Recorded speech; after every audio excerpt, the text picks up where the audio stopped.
시청자 여러분 안녕하십니까? 집중토론의 김유미입니다. 오늘 토론회는 광주광역시 자원봉사센터와 공동 주최로 보내드립니다. 지난 2020년 정부는 한국판 뉴딜 종합계획을 발표했습니다. 그중에서도 아름다운 지구를 만들어가는 그린 뉴딜에 많은 관심과 활발한 논의가 지속되고 있죠. 이미 우리는 코로나로 인한 사회 변화를 경험 중입니다. 코로나가 확산되면서 상대적 약자를 돕는 자원봉사의 개념이 달라지고 또 언택트 봉사활동의 비중이 커졌는데요. 포스트 코로나 시대 그린 뉴딜의 필요성과 앞으로 자원봉사의 방향에 대해서 오늘 자세한 얘기를 나눠보겠습니다. 토론을 위해서 네 분을 모셨습니다. 먼저 박순갑 광주광역시 자원봉사센터 사무국장 나오셨습니다. 안녕하세요. 반갑습니다. 네, 그리고 최종순 광주광역시 교육청 기후환경협력팀장 나오셨습니다. 안녕하세요. 반갑습니다. 네, 그리고 최길성 국제기후환경센터 교육협력실장 나오셨습니다. 안녕하세요. 네, 마지막으로 윤희철 광주광역시 지속가능발전협의회 사무총장 나오셨습니다. 반갑습니다. 안녕하십니까? 네. 저 이렇게 네 분과 함께 오늘 광주 그린 뉴딜의 필요성과 또 자원봉사와 좀 연계해서 이야기를 좀 나눠보겠습니다. 얼마 전 보니까 호주의 경우에 불과 1년 전에 대형 산불로 피해를 굉장히 크게 입었었는데 이번에는 반세기 만에 최악의 폭우를 지금 또 경험하면서 고생을 하고 있습니다. 호주의 이 가변적 기후가 가뭄, 화재 그리고 홍수로 알려져 왔지만 과학자들의 말에 의하면 이 기후 변화와 함께 극단적인 기후의 빈도의 영향이 꽤 증가했다라고도 말을 하고 있는데요. 최근 몇 년 사이에 전 세계적으로 또 우리나라도 마찬가지입니다. 이런 기후 위기의 심각성, 급격하게 피부에 와닿고 있는데 이런 기후 위기의 심각성에 대해서 먼저 좀 시작을 해보겠습니다. 최종순 팀장께서 어떻게 보시는지요? 네. 작년 2월 코로나19로 인해서 일상이 아마 새로운 일상으로 변모된 걸 아마 다 경험하실 겁니다. 어쩌면 코로나19로 인해서 기후위기 심각성이 인식되기 시작했고 54일간의 최장의 장마를 겪으면서 아마 더더욱 기후위기에 대한 심각성을 다가왔다고 할 수 있습니다. 현재 2018년 IPCC 특별 보고서에서도 나타났듯이 지구의 온도는 평균 1도씨가 올랐고 현재 속도라면은 2050년 사이에 1.5도씨에 도달할 거라는 것입니다. 지구 평균 기온이 아마 상승의 마지노선에 도달해 남은 시간이 별로 없다는 뜻이고 광주 지역만 봐도 70년 사이 1.6도씨가 올랐고 현재 봄이 한 18일 16일 정도로 당겨졌습니다. 그만큼 여름은 한 20일간 늘어났고 저희 지역만 봐도 이런 상황입니다. 네, 정말 봄꽃들이 금방 한꺼번에 다 폈다라는 걸 보면서도 그런 것들을 우리가 느낄 수 있는데 윤희철 사무총장께서 좀 덧붙여서 이 기후 위기의 심각성에 대해서 말씀해 주시죠. 아까 서두에 사회자께서 말씀하셨던 호주 산불 얘기를 하고 호주 홍수 얘기를 하셨는데 사실 재작년쯤에 스페인 속담에 이런 내용이 있습니다. 신은 인간을 용서하고 인간은 인간을 간혹 용서하지만 자연은 용서하지 않는다란 말이 있습니다. 이걸 그냥 우리가 그냥 속담으로만 알고 있었던 게 아니고 재작년에 그 로마 카톨릭의 이제 프란체스코 교황께서 이걸 언급하면서 호주 산불에 대해서 이야기를 하시면서 이게 인간에게 주는 신의 경고가 아닐까라고 말씀을 하신 게 있습니다. 사실 이제 이게 호주의 이야기 그리고 작년 8월쯤에 영국에 있는 남극 자연환경연구소에서 향후 한 15년 뒤면 남극과 북극의 빙하가 다 녹을 것이다 이런 얘기도 했는데 이게 사실 그냥 이렇게만 들으면 남의 얘기로 생각을 하시는데 예를 들면 이런 게 있습니다. 작년에 우리가 광주 사람들 다 경험을 했죠. 여름에 홍수 엄청나게 났었고요. 또 갑자기 영하 18도, 20도까지도 한겨울에 최근에 떨어졌던 것도 경험하실 거고. 그러니까 기후 변화라는 게 이전에는 이제 기상 관측이 예측이 가능했지만 기후 변화, 그러니까 기후 위기 시대에는 이걸 예측할 수가 없게 되고 더 심각하게 되고 어떠한 영향을 줄지 아무도 모른다는 거죠. 이제 그런 문제가 있는데 최근에 제가 순천에 갔을 때 거기서 선물을 하나 받았는데 순천 그 땡땡 한라봉이라고 받았습니다. 근데 저는 이게 좀 당황스러웠던 게 한라봉 하면 대부분 제주도를 연상하지 않습니까? 그래서 자료를 봤더니 이미 충북 제천까지도 한라봉 생산지가 올라와 있었고 우리가 저희 어렸을 때 뭐 대구 사과 이런 데 지금 강원도에서 재배가 되죠. 네. 그리고 또 뭐 무화과도 우리 쪽 무안이나 영암 쪽이었는데 그것도 지금 충북 제천이나 경기도까지 올라가 있거든요. 이게 무슨 말을 의미하냐면 단순히 먹거리만 바뀐다 이게 아니고 그러면 우리 농업 생태계가 다 바뀌는 거고요. 또 우리의 그 농업에 따른 우리의 산업 구조까지 싹 바뀔 수밖에 없는 거라는 거죠.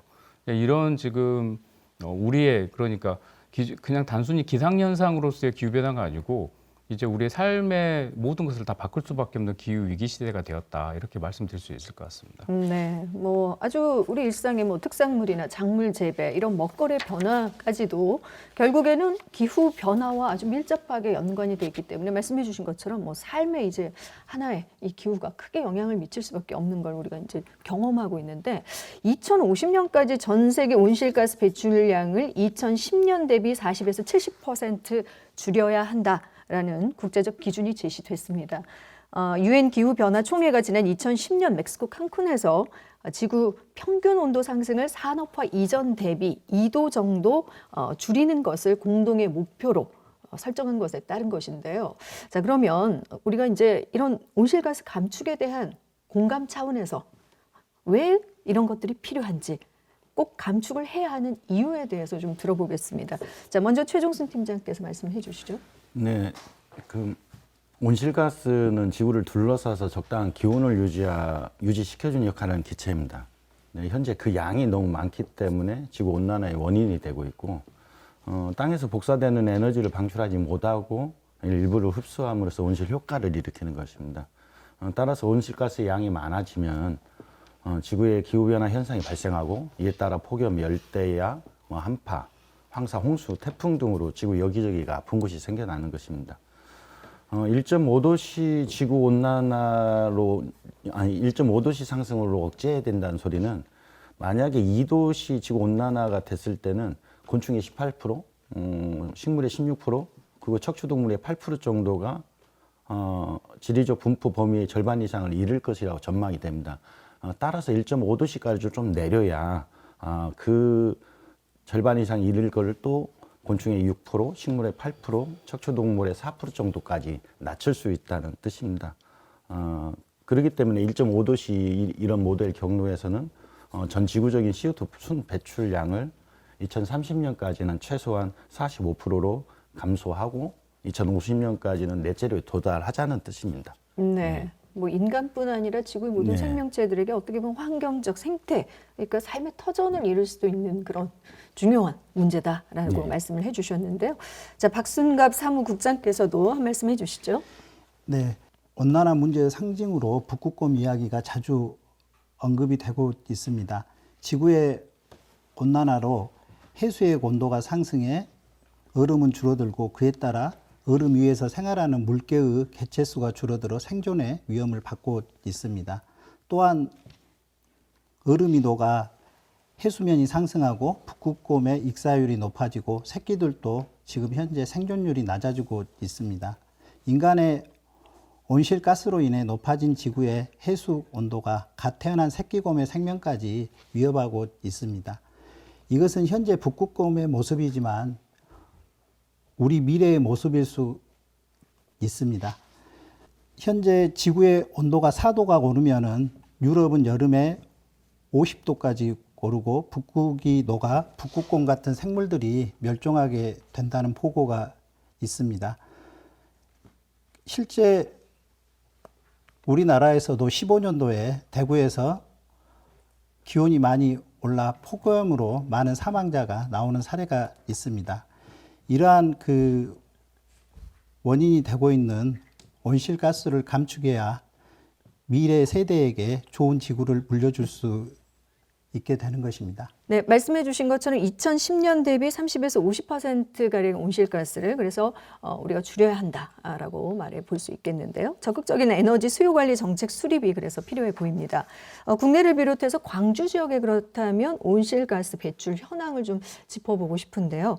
윤희철 사무총장께서 어떻습니까? 이 현황에 대해서 좀 살펴주시죠. 그러니까 최근 발표 자료 보면요, 광주 그 온실가스 배출 현황을 사실 저는 이제 부문별로 보고 싶은데 총량에 대해서 말해봤자 실감이 안 나지 않습니까? 그러니까 부문별로 말씀드려요. 수송이 32%, 수송이라면 뭐지 하실 수 있는데 자동차입니다. 그다음에 상업용 21%, 가정용도 똑같이 21%인데요. 상업용, 가정용 뭐에서 배출되지? 다 건물입니다. 그러니까 자동차와 건물에서 지금 갑자기 더 세면 안 되네. 72%가 나오는 거죠. 그리고 이제 산업용, 광주는 소비 도시다 보니까 산업용 많지 않아요. 20% 정도 됐고, 공공이 3.4%. 그러니까 실제로는 이 기후 위기에 대응하고 온실가스 줄이려면 건물하고 자동차에서 어떻게 해야 된다는 거죠. 그런데 지금 사실 이게 이제 안타까운 게 뭐 예전에 보면 한 50년 전만 해도 광주에 자동차가 많지 않아서 문제가 안 되는데 지금은 자동차 대수가 거의 70만 대 육박하지 않습니까?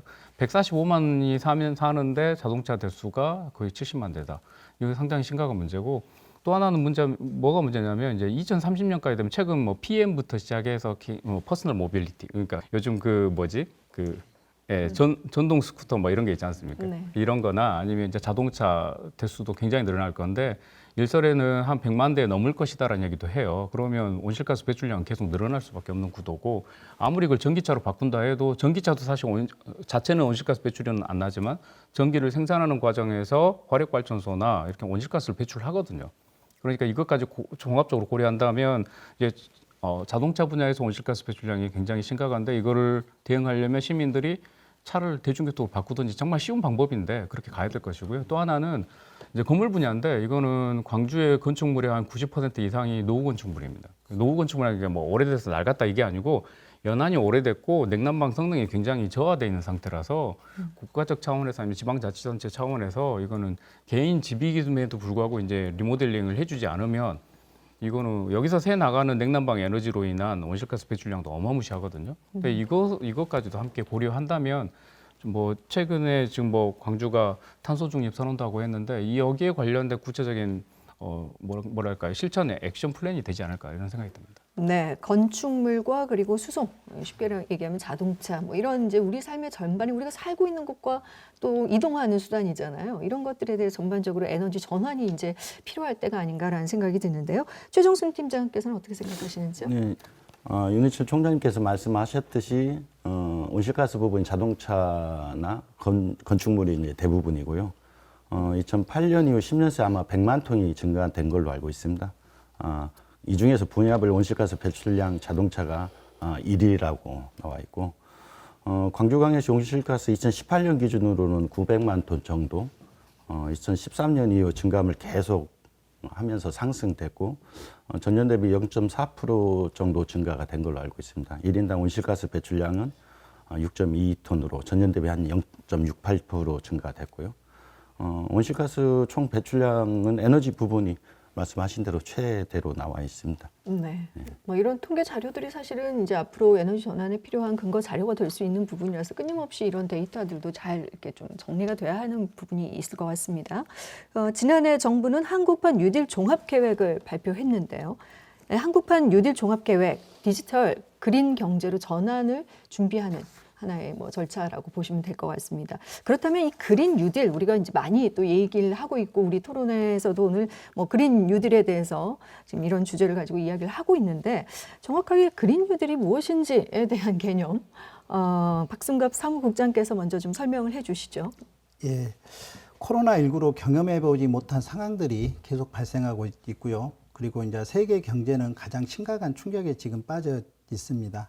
경제 사회적 구조도 빠르게 변화하고 있고 코로나19가 지나가겠지만 이전과 전혀 다른 세상으로 변화할 것이라고 많은 학자들이 보고 있습니다.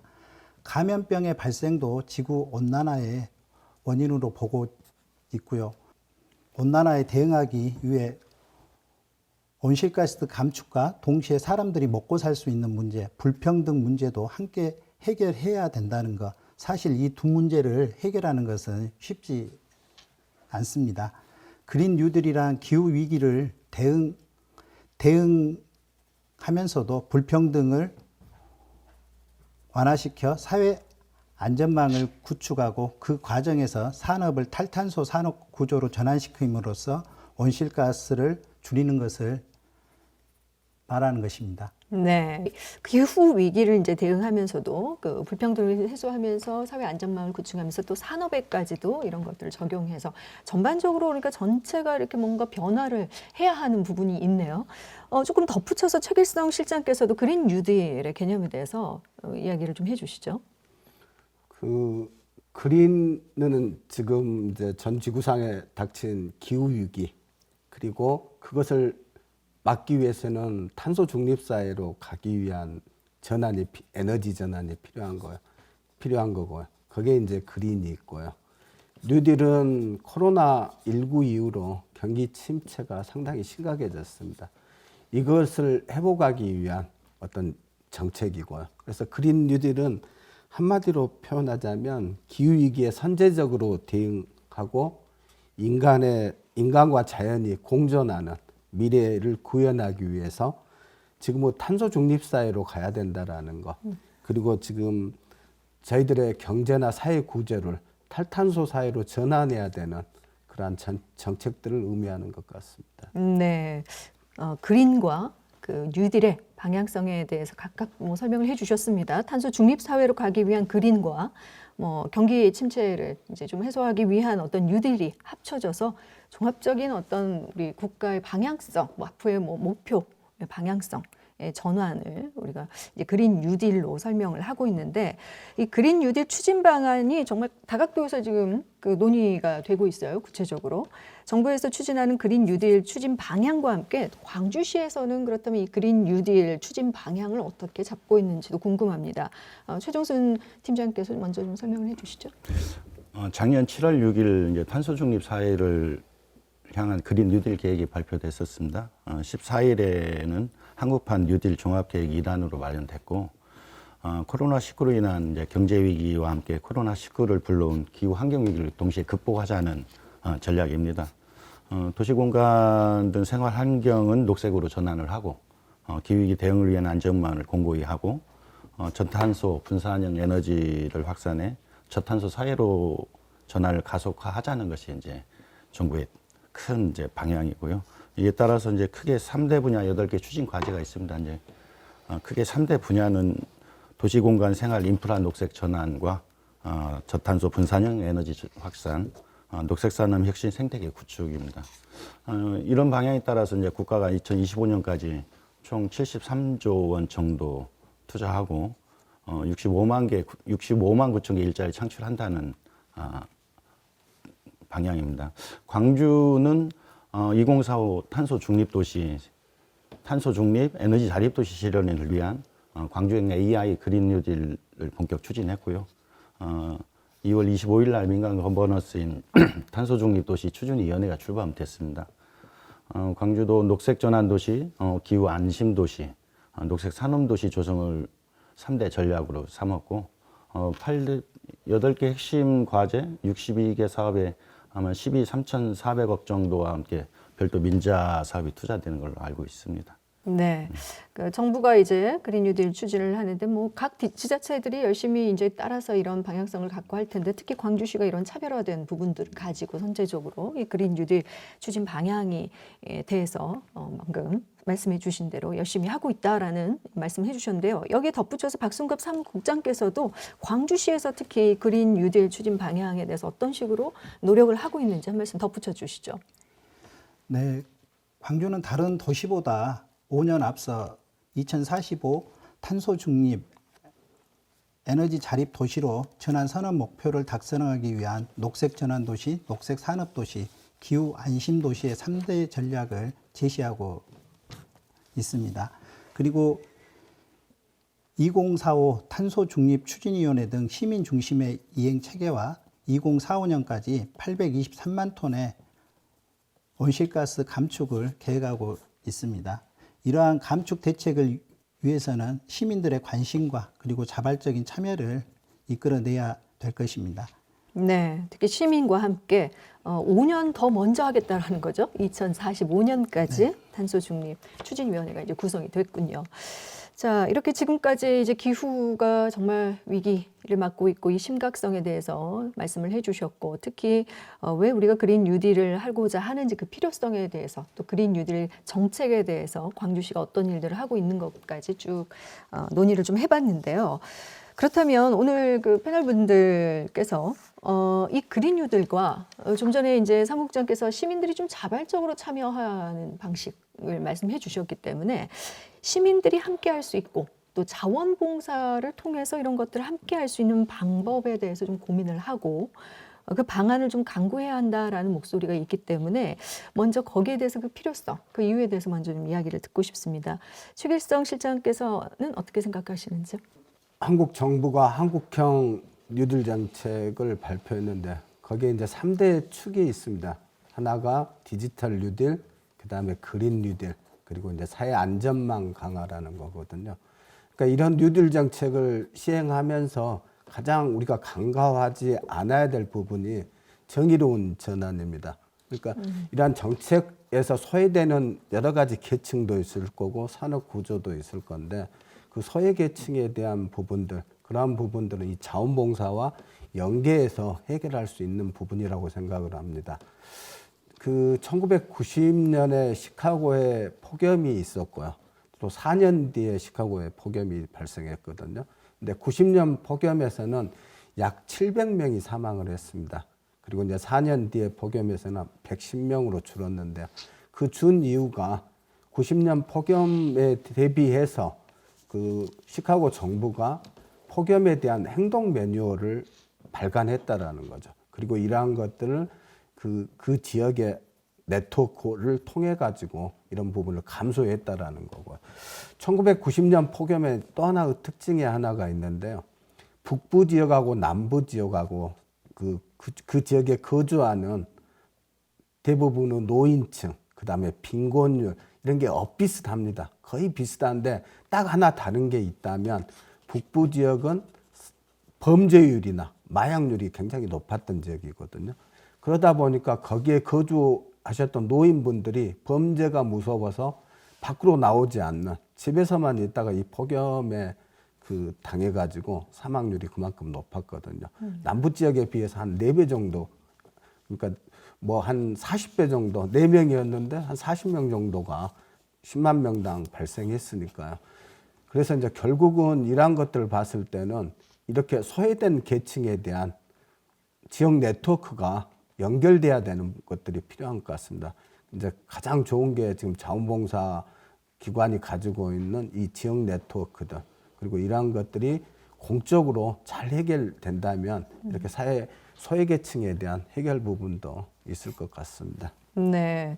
기후 대응 사실 너무 늦은 건 아닌가, 좀 더 발빠르게 했었어야 한다라는 목소리도 있는데 그러다 보니까 급격하게 이런 전환을 요구하고 있는 시대에 부작용이라고 한다면 말씀해 주신 것처럼 그런 소외계층이 생길 수 있는데 이걸 이제 해결하기 위해서는 정의로운 전환이라고 해서 자원봉사와 연계해서 좀 네트워크를 잘 활용을 해야 된다라는 차원에서 강조를 해 주셨는데요. 어떻습니까? 윤희철 사무총장께서는 우리가 자원봉사와 그린 뉴딜을 좀 연계해야 할 필요성. 굉장히 네. 어려운 얘기인데 네네. 사실은 이제 그린 뉴딜, 기후 위기와 자원봉사는 바로 연결이 되는데 그린 뉴딜에서의 자원봉사를 연결하려면 한 가지 우리가 다 말씀하셨는데 가장 중요한 건 사회적 안전망입니다. 네. 왜냐하면 이제 예를 들면 미국에서 사실 그린 뉴딜 이야기를 최근에 굉장히 크게 했죠. 바이든 정부도 그렇고. 그런데 이제 민주당의 대선 공약으로 이걸 내세우자마자 전미 그 석탄 노동자 협회에서 어떤 얘기를 하냐면 당신들이 말하는 내용이 참 공감되고 좋다. 그리고 우리의 미래의 지향점은 맞다. 그런데 우리의 일자리는 어떻게 해야 되느냐라는 말을 합니다. 네. 그러니까 산업의 전환에 따른 일자리 변화는 충분히 수반될 수밖에 없고 최근에 광주시의 일자리 경제실에서 이제 나온 자료를 보니까 거기서도 똑같이 고민을 하는 거죠. 지금 경유차나 휘발유차가 전기차로 바뀌었을 때 최근 우리가 이제 자동차를 굉장히 중요한 도시이기 때문에 생산 기지로서 이걸 어떻게 전환하고 또 직업 훈련과 체험 그리고 여러 관련 업체들까지 어떻게 도와줘야 되는지라는 이제 정책적인 부분을 고민하더라고요. 그러니까 이런 부분에서 사실은 중요한 건 사회적 안전망인데 저는 여기에서 중요한 건 자원봉사가 과거에 물론 다 그런 건 아니겠지만 캠페인성이라든지 일부 행사의 일부 자원봉사가 많았던 건 사실이고 이제 이게 그린 뉴딜과 접목되려면 예를 들어 기후 위기에 대응하기 위해서 에너지에 관련된 햇빛 발전을 해야 된다든지 아니면 교통 수송 대책에서 뭐 대중교통 이용이라든지 그리고 건물의 단열 성능 강화나 이런 부분에서 자원봉사자들이 할 수 있는 게 굉장히 많습니다. 그걸 아주 세밀하게 그러니까 설계할 때부터 물론 자원봉사센터도 고민하시겠지만 이걸 관련돼서 추진이나 정책 기구나 아니면 관련 단체나 기관에서는 굉장히 세밀하게 자원봉사자를 활용해서 어떻게 그분 사실 요즘 시민들 일반 시민들 자원봉사 굉장히 전문성이 높거든요. 이분들을 활용해서 어떻게 또 효과적인 일들을 할 것인지를 고민할 때가 됐다는 거죠. 그렇게 해서 그린 뉴딜과 자원봉사를 연계하는 게 맞는 방법이라 생각합니다. 네, 사회적 안전망. 네, 이 차원에서 시민들이 이제 자발적으로 행동하고 실천하는데 이런 캠페인들이 좀 더 이제 확대돼야 하는 뭐 말씀도 해주셨고, 말씀해주신 대로 그린 뉴딜과 자원봉사를 구체적으로 어떻게 연계할 것인가에 대한 고민이 가장 핵심인 것 같습니다. 정책적인 뭐 제언이나 참여 방법, 뭐 이 자리에서 혹시 뭐 아이디어가 있으시면 또 다양하게 내주시는 것도 좋을 것 같은데요. 박순갑 사무국장께서는 어떻게 생각하시는지? 예. 그 전에 이제 제가 이 그린 뉴딜 그 이유가 무엇인지 필요성에 대한 얘기들에 대해서 네네. 자원봉사와 그린 뉴딜이 왜 필요한 거에 대해서 잠깐 말씀을 드리겠습니다. 현재 자원봉사는 그 공공성 증진을 위한 사회 문제 해결을 위해 활동을 해오고 있습니다. 이전에 그 단순 이웃돕기의 영역을 넘어서 정부 시장의 힘으로 해결할 수 없는 사회 문제 해결에 적극적으로 지금 참여하고 있고요. 그리고 자발성을 바탕으로 시민들과 함께 노력하고 있는 영역이 자원봉사입니다. 그리고 대표적인 사례로 그 태안에 유류 피해가 발생했을 때 많은 자원봉사자들이 빠른 시간 안에 태안으로 달려가서 그곳을 거의 10일 만에 네. 그 원 상태로 만든 사례가 있습니다. 이 사례 같은 경우는 세계적으로 유례를 찾아볼 수 없는 사례입니다. 이러한 사회 문제가 발생이 됐을 때 자원봉사 그 사회 문제 해결을 위해서 네. 자원봉사 활동의 영역으로 들어와서 많은 자원봉사자들이 함께 활동을 해오고 있습니다. 네. 뭐 이어서 그렇다면 이런 그린 뉴딜과 자원봉사를 연계하는 어떤 정책적인 제안이나 참여 방법 등이 있을까요? 예, 그 최근 언론 등을 통해서 그린 뉴딜, 기후위기 관련된 내용들이 시민에게 많이 알려지고 있고 홍보나 안내가 이해로만 그쳐지지 않고 행동으로 그 지속이 돼야 됩니다. 시민들의 자발적 참여를 위해서는 첫 출발점은 관심이고 우리가 쉽게 참여할 수 있는 교육과 캠페인으로 출발을 해야 됩니다. 첫 시작은 자신으로 출발해서 마을로 확대, 그리고 많은 시민들이 손쉽게 참여할 수 있는 분위기를 만들고 이러한 활동을 주변에 알리는 홍보 활동도 함께 진행이 돼야 됩니다. 대표적으로는 그 도시숲 가꾸기, 전기 사용 줄이기, 자원 순환, 나무 심기, 줍깅, 플로깅이라고 그러죠. 그리고 아이스팩 재활용이 있습니다. 그리고 자원 재활용을 위한 자원 순환 가게를 만들어서 일반 주택 주거 지역에서 기후 위기에 대한 실천 활동을 진행하고 있습니다. 이런 형태로 활동들이 진행이 되고 활동을 하면서 봉사자와 시민들이 또 다른 아이디어를 바탕으로 활동들을 계속적으로 만들어 낼 것 같습니다. 네, 뭐 말씀해주신 방법들이 사실은 시민의 주도로 이루어진다는 점. 그래서 이게 이제 공동체로 확산되고 그런 선한 영향력들이 결국은 아주 파장이 넓게 퍼져서 결국에는 이런 그린 뉴딜과 자원봉사가 시너지 효과를 낼 수 있는 그런 방향성이 아닐까 싶은데요.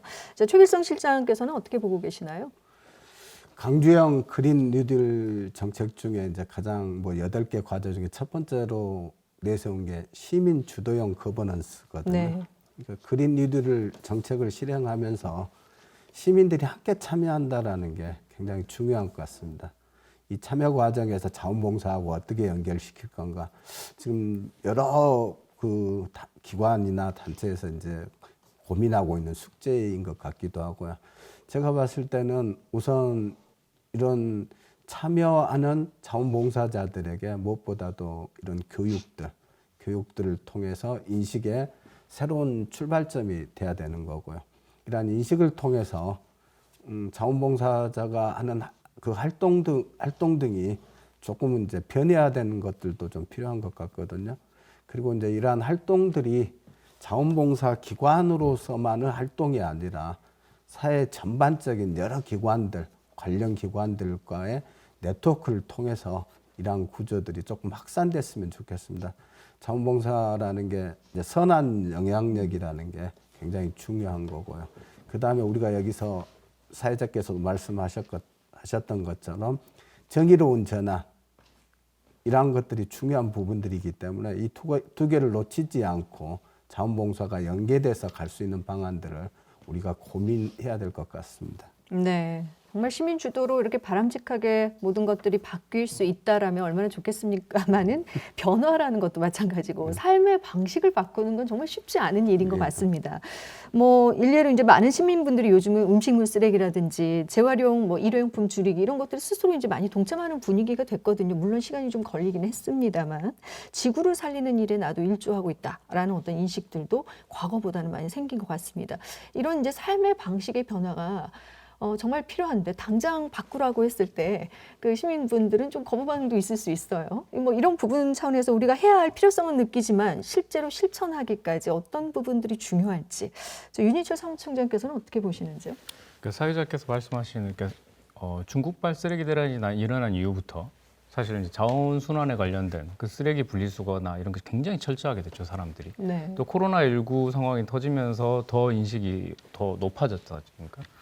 근데 안타까운 점은 뭐냐면 사실 자원순환을 길게 봤을 때 우리한테 중요한 환경 문제이긴 하지만 기후위기가 당장 10년 내에 닥친다고 봤을 때는 이거는 두 번째 문제거든요. 첫 번째는 어떻게 우리가 쓰는 에너지를 바꿀 것인지. 왜냐하면 기후위기가 왜 생겼냐 따지고 보면 우리가 땅속에 있는 석유하고 석탄을 꺼내서 쓰면서 탄소 배출이 일어난 거지 않습니까?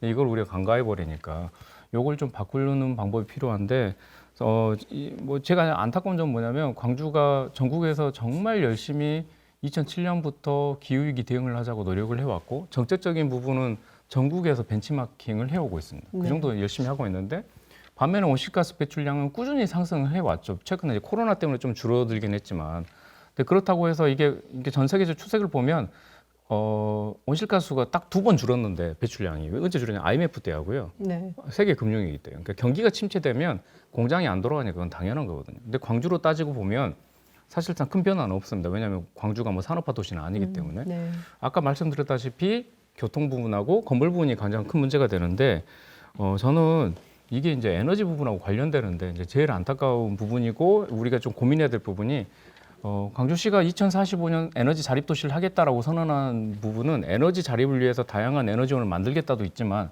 한편으로는 시민들이 그만큼 에너지 사용을 줄여야 됩니다. 네. 이 말은 뭐냐면 저희가 재작년에 그 시민들과 함께 지역 에너지 계획을 수립하는 워크숍을 했는데 100여 명이 3주에 걸쳐서 꾸준히 학습하면서 했는데 그때 나왔던 정말 중요한 문제가 에너지를 효율화, 그러니까 에너지 사용을 줄이는 건데 예를 들면 이런 겁니다. 우리 집에 냉장고가 2대가 있거나 3대가 있을 때 한 대나 2대로 줄여야 돼요. 그러니까 5만 원 정도의 전기요금을 낸다. 그러면 2만 원이나 3만 원대로 줄여야 되는 겁니다. 절반 이상 허리띠를 졸라매는 감량을 해야지 에너지 자립이 가능하거든요. 네. 온실가스 배출량도 그렇게 줄일 수 있는 거고.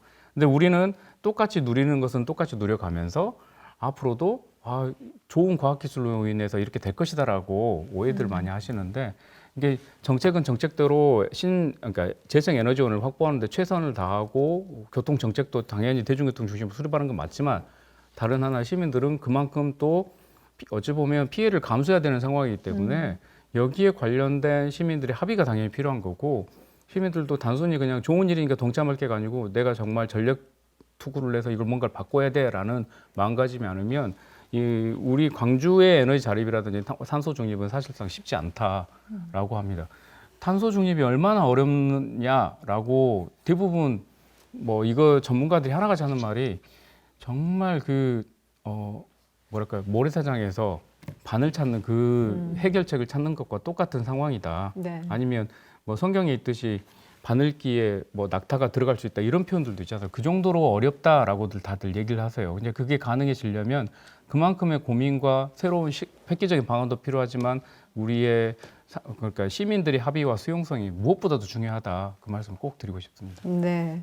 뭐 정말 이상적인 정책, 정말 좋은 정책이다라고 말할 수는 있으나 그러면 내가 스스로 불편함과 피해를 감수할 수 있느냐라는 고민, 그리고 거기에 대한 정말 신중한 고민이 있지 않고서는 또 시민들의 그런 합의가 있지 않고서는 정말 이상에 그치는 정책이 될 수밖에 없는 부분을 강조해 주셨는데요. 자, 최종순 팀장께서도 한 말씀 덧붙여 주시죠. 윤희철 총장님께서 뭐 다 설명을 하셨지만 우리가 탄소 중립 도시 만들기 위해서는 사실 지금 엄청나게 풍요롭게 살고 있는 이런 인식에서 전환이 좀 필요할 것 같아요. 일단 뭐 지구 온도 1.5도씨를 낮추려고 하면 어떤 생활을 하냐 하면 단편적으로 작년 코로나 상황의 생활을 전 세계적으로 해야 된다라고 보면 맞습니다. 뭐 네. 그 정도까지 수송은 거의 멈춰서 있고 가정에서 거의 대부분 있다시피 하고 대면 접촉이 줄어드는 이런 정도가 돼야만 탄소 중립 도시로 갈 수 있다라는 얘기들을 하고 있습니다. 네. 광주도 이제 승용차나 에너지 전환 활동들이 참 많이 있는데 사실 저는 이제 개인적으로도 관심을 갖고 있는 분야이긴 하지만 음식물 쓰레기 부분이 상당히 광주가 심각합니다. 음식물 쓰레기 배출이 광주가 1위거든요. 그래서 아마 먹거리에 대한 이제 관심도 필요하고 최근에 파 가격이 이렇게 높은 거 정도 수준을 보면은 저희 나라가 곡물 자급률이나 이런 로컬 푸드나 이런 거에 대한 관심도가 좀 많이 낮아진 건 사실입니다. 일단 육식을 좀 줄여 나가야 될 상황이고요. 채식을 늘려나가는 운동도 필요합니다. 예를 들면 일주일에 뭐 하루 채식을 한다거나 하루 한 끼 채식으로 전환을 하면은 그냥 보편적으로 보면 차량 오부제 활동하는 거랑 동일하다라고 얘기들도 많이 하고 있습니다. 그래서 먹거리를 통해서 일상의 삶이 좀 변화되는 이런 시도가 가장 좀 먼저 돼야 된다 이렇게 생각합니다. 네, 뭐 연장선상에서 뭐 코로나 이제 말씀해 주셨기 때문에 빨리 종식됐으면 하는 바람도 물론 있습니다만 어찌 보면 자의적인 노력을 하지 않는 인간에게 타의적으로 어떻게 보면 이런 노력을 할 수밖에 없는 상황을 환경이 준 게 아닌가라는 생각을 코로나를 경험하면서 또 많은 사람들이 느끼고 있는 것 같습니다. 뭐 하늘도 훨씬 더 유난히 파랬고요. 뭐 미세먼지 때문에 고민을 했던 시기가 언제였는지 싶을 만큼 이런 코로나로 멈춘 사회를 우리가 경험하면서 바로 말씀해 주신 부분들을 우리가 느꼈는데, 자, 이런 시민들의 인식 변화, 무엇보다 지금 많이 이제 바뀌었겠지만 그런 인식 변화 차원에서 한 말씀 더 덧붙여 주시죠. 박순갑 사무국장께서도 한 말씀 해주시기 바랍니다. 네.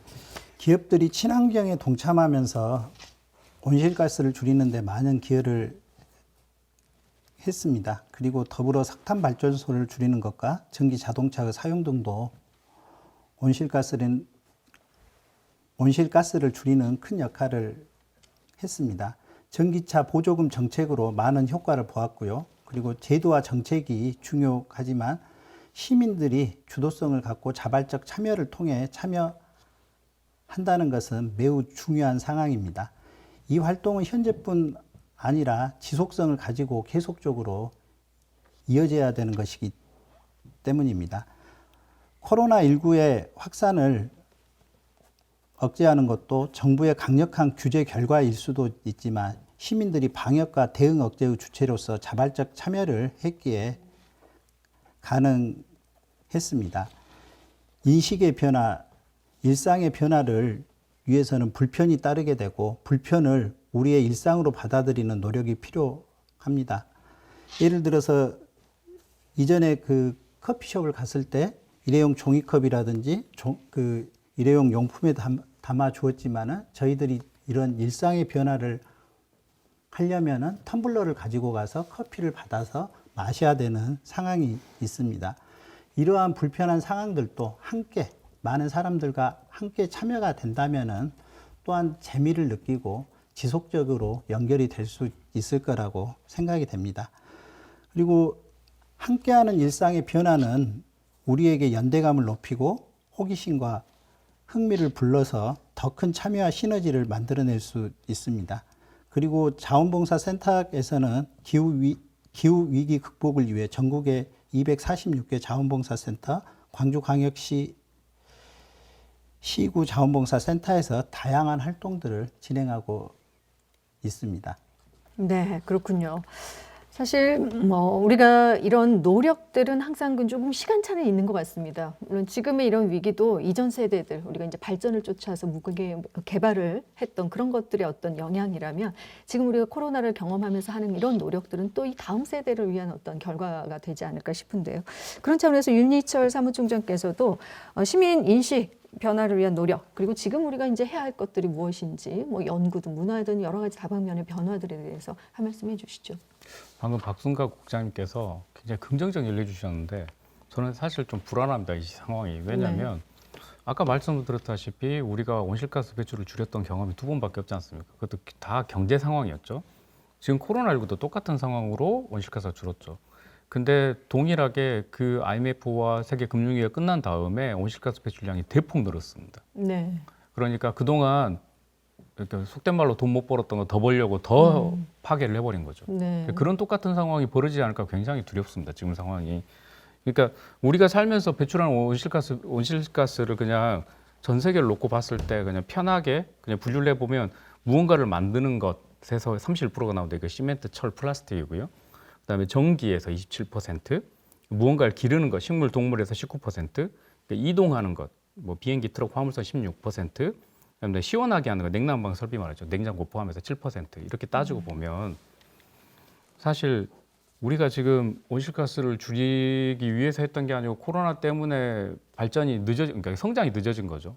그러다 보니까 근데 똑같이 안타까운 게 탄소 중립을 얘기하지 않습니까 우리가? 탄소 중립은 두 개로 나눠진 하나는 온실가스 배출량을 최대한 줄여내는 것. 그건 아까 다 말씀하셨던 거예요. 또 하나 탄소를 흡수하는 방법이 있는데 유일한 방법이 나무거든요. 숲을 늘리는 방법. 근데 우리는 지금도 도시 외곽에 대규모 택지 개발을 하죠. 나무를 다 베고. 광주시가 정책적으로는 3천만 그루 나무 심기 운동을 하고 있음에도 불구하고 한쪽에서는 개발 사업을 계속해서 해야 되는 거죠. 이게 굉장히 큰 딜레마예요. 네. 그러니까 아까 말씀드렸다시피 시멘트, 철, 플라스틱 무언가를 만드는데 31%의 온실가스 배출되지 않습니까? 그럼에도 불구하고 우리는 그걸 알면서도 계속 도시 외곽 지역에 개발을 하는 거죠. 사실 시민이 삶 속에서 이걸 좀 쉽게 가려면 집하고 직장하고 가까워야 되고요. 네. 걸어서 이동하면 더 좋고요. 그렇게 하면 온실가스 배출량이 교통 부분에서 최소한으로 줄어들거든요. 근데 우리는 지금 저기 첨단에 살고 있는 남구까지 출퇴근을 하는 경우도 많고 굉장히 그걸 바꾸려고 도시철도 2호선 한다고 대중교통 체계도 개편하고 있긴 한데 그게 시간이 굉장히 걸릴 걸 생각한다면 더 이상 도시가 확장되는 걸 막는 것도 하나의 방법이고요. 네. 그리고 개발 사업하는 것도 신중하게 이게 뭐 기후 위기에 영향을 주는지 안 주는지도 이제 고민하면서 최근에 시가 고민하고 있는 기후 영향제, 그러니까 기후 영향 평가 제도라든 이런 것들도 도입해서 한번 검토해보고 생각을 해야 될 부분이 있는 겁니다. 네. 네. 그런 상황에서 이제 물론 정책적으로 이런 부분들을 접근하는 방식들도 있고 그러겠지만 다양한 방식들이 접근이 이제 돼야 될 것 같습니다. 근데 자원봉사센터의 영역에서는 어떤 지금의 이 문제가 발생이 됐던 부분은 사람으로 인해서 발생이 됐고 사람의 욕심으로서 발생이 된 상황입니다. 그리고 이제 이런 부분들을 캠페인이라든지 다양한 활동들을 통해서 이런 지구를 살립시다. 이런 부분들을 우리가 불편을 감수를 하더라도 이런 부분들의 인식의 전환을 해봅시다. 일상을 바꿔봅시다. 이런 내용들의 지금 생각들의 변환을 만들어주는 상황이다 보면은 네. 물론 이게 지금 당장 저희가 인식의 변화를 합시다. 그런다 그래서 이렇게 바꿔지지는 않겠죠. 하지만은 이런 부분들이 지속적으로 진행이 된다면은 우리의 욕심이 이만큼 됐던 것들이 좀 더 낮아질 수 있고 그러면서 어떤 전체적인 기업이라든지 이런 쪽에서도 거기에 맞는 생산이라든지 기업 활동들을 진행을 해 나가면서 계속적으로 낮아지지 않을까. 이런 부분으로서 자원봉사의 그 역할에서 이런 부분으로서 진행을 돼야 되지 않나. 그렇게 생각을 해 봅니다. 네. 뭐 어느 초등학생이 그런 얘기를 하더라고요. 이 정도면 충분히 편리한 세상 아닌가요? 라고 학생들이 느끼기에 이 정도면 크게 불편함이 없는데 왜 더 많은 것들을 우리는 발전시켜야 할까요? 라는 어떤 그런 차원에서